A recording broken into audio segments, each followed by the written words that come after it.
പ്രിയപ്പെട്ടവരെ, എങ്ങനെയിരിക്കുന്നു? നന്നായിരിക്കുന്നോ? ഈ പ്രഭാതവേള എങ്ങനെയുണ്ട്? സന്തോഷമായിരിക്കുന്നോ? ഏതോ ഒരു കുഴപ്പം മനസ്സിനകത്തുണ്ട്. ഏതോ ഒരു മനുഷ്യനെക്കുറിച്ചുള്ള ബാധിപ്പ്. വീട്ടിലും ജോലി ചെയ്യുന്ന സ്ഥലത്തും പഠിക്കുന്ന സ്ഥലത്തും സഭയിൽ അഥവാ ശുശ്രൂഷ ചെയ്യുന്ന സ്ഥലത്ത് ബിസിനസ് ചെയ്യുന്ന സ്ഥലത്ത് ഏതോ ഒരാൾ കാരണം മനസ്സിനകത്ത് വേദനിച്ചുകൊണ്ടിരിക്കുകയാണോ നിങ്ങൾ? അങ്ങനെ കഷ്ടപ്പെടുകയാണോ? ചിലർക്ക് വർഷങ്ങളോളം ആ കഷ്ടപ്പാടുണ്ടായിക്കൊണ്ടിരിക്കുന്നു. ഇതിൽ നിന്ന് നിങ്ങൾ വിടുവിക്കപ്പെടണം. ആ കഷ്ടം, ആ ഡിസ്റ്റർബൻസ് നിങ്ങളെ വിട്ട് അകന്നു പോകണം. അതിനെന്ത് ചെയ്യണമെന്നറിയാമോ? ദൈവം ഒരു ഉപദേശം തരുന്നു.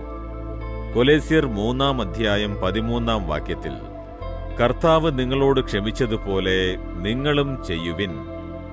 കർത്താവ് നിങ്ങളോട് ക്ഷമിച്ചതുപോലെ നിങ്ങളും തമ്മിൽ തമ്മിൽ ക്ഷമിക്കുവിൻ. അപ്പോൾ യേശുക്രിസ്തു നമ്മോട് ക്ഷമിച്ചു, അല്ലേ?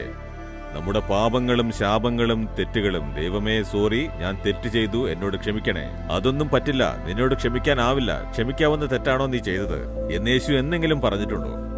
എത്ര വലിയ പാപം ചെയ്താലും യേശുവേ ഞാൻ മനസ്താപപ്പെടുന്നു, എന്നോട് ക്ഷമിക്കണമേ എന്ന് പറഞ്ഞാൽ ഉടനെ അത് ക്ഷമിച്ച് മറന്നു കളയുന്നു.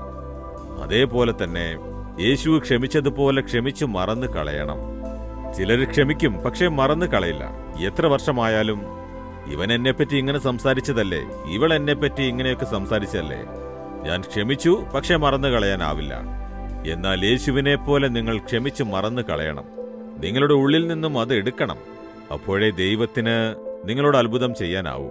നിങ്ങളുടെ ജീവിതത്തിലേക്ക് നോക്കൂ. ഏതോ ഒരാളെക്കുറിച്ചുള്ള ദുഃഖം ആരോടോ ക്ഷമിക്കാനാവുന്നില്ല, മനസ്സിൽ കൊണ്ടു നടക്കുന്നു. ദൈവം പറയുന്നു, നീ ക്ഷമിക്കണം, ഞാൻ നിന്നോട് ക്ഷമിച്ചിട്ടില്ലേ, ക്ഷമിക്ക് എന്ന് പറയുന്നു. അതുകൊണ്ട് ആര് നിങ്ങളെ വേദനിപ്പിച്ചാലും മുറിവേൽപ്പിച്ചാലും പൂർണ്ണ മനസ്സോടെ ക്ഷമിക്കൂ. ഉടനെ നിങ്ങളുടെ ജീവിതത്തിൽ ഒരു അത്ഭുതം നടക്കുന്നത് കാണാം. ഞാൻ ലണ്ടനിൽ ഒരു മീറ്റിംഗ് നടത്താൻ പോയിരുന്നു. അപ്പോൾ ആ പ്രാർത്ഥനയിൽ വന്ന് ദൈവം പറഞ്ഞു, ഒരു സഹോദരി ആർത്രൈറ്റിസ് രോഗത്താൽ കുറെ വർഷങ്ങളായി കഷ്ടപ്പെടുന്നു. നിങ്ങൾ വിശ്വാസിയാണ്, ദൈവത്തോട് പ്രാർത്ഥിക്കുന്നുണ്ട്, ദൈവത്തോട് വിശ്വാസത്തോടെ പ്രാർത്ഥിക്കുന്നു, പക്ഷേ സുഖം പ്രാപിക്കുന്നില്ല. ദൈവം പറഞ്ഞു, നിന്റെ ഉള്ളിന്റെ ഉള്ളിൽ ആരോ കഴിച്ചു കിടക്കുന്നുണ്ട്, അതെടുത്തേക്ക്, അത് ക്ഷമിച്ചു മറന്നാലേ നിങ്ങൾക്ക് സുഖമുണ്ടാകൂ. അതാണ് സുഖമാകുന്നതിന് തടസ്സമെന്ന് ദൈവം പറഞ്ഞു. മീറ്റിംഗിന്റെ അവസാനം ആ സഹോദരി വന്ന് സാക്ഷ്യം പറഞ്ഞു. ഇത്രയും കാലം ആർത്രൈറ്റീസ് വല്ലാതെ വേദനിപ്പിച്ചുകൊണ്ടിരുന്നു. ഇന്ന് ദൈവം എനിക്ക് തെളിവാക്കിയപ്പോൾ എന്റെ തെറ്റ് ഞാൻ മനസ്സിലാക്കി. എന്റെ ഭർത്താവ് വേറെയൊരു സ്ത്രീയോടൊപ്പം ജീവിക്കാൻ എന്നെ ചതിച്ചിട്ട് എന്നെ ഉപേക്ഷിച്ചു പോയി. അയാളോട് ഒരുപാട് വർഷങ്ങളായി എനിക്ക് കയ്പും വെറുപ്പും ഉണ്ടായിരുന്നു.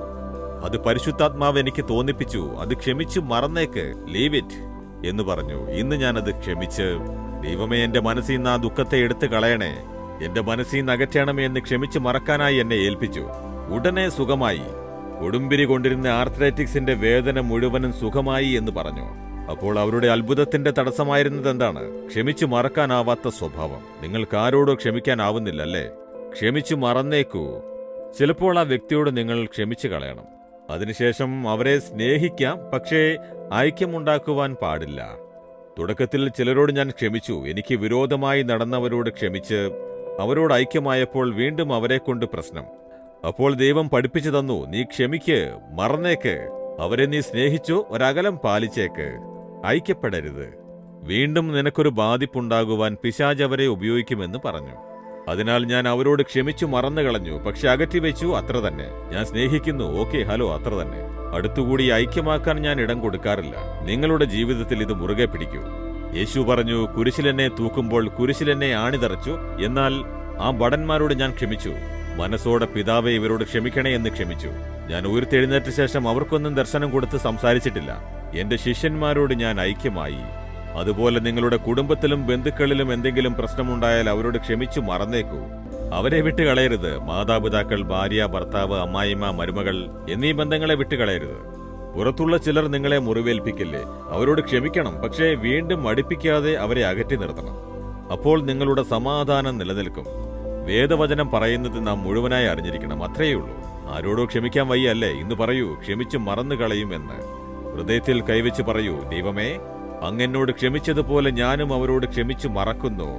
എന്നെ മുറിവേൽപ്പിച്ചു, ദുഃഖിപ്പിച്ചു, അപമാനപ്പെടുത്തി, അവർ കാരണം ഞാൻ ബാധിക്കപ്പെട്ടു. എന്നാലും ഞാൻ അവരോട് അങ്ങെന്നോട് ക്ഷമിച്ചതുപോലെ ക്ഷമിക്കുന്നു. എന്റെ മനസ്സിൽ നിന്നും ആ കയ്പും വെറുപ്പും എല്ലാം മാറട്ടെ. അത് മറന്നു കളയുന്നു. അവരെയും അനുഗ്രഹിക്കണമേ. യേശുവിന്റെ നാമത്തിൽ പ്രാർത്ഥിക്കുന്നു. ആമേൻ, ആമേൻ. Jesus readings Malayalam YouTube channel subscribe ചെയ്യുക.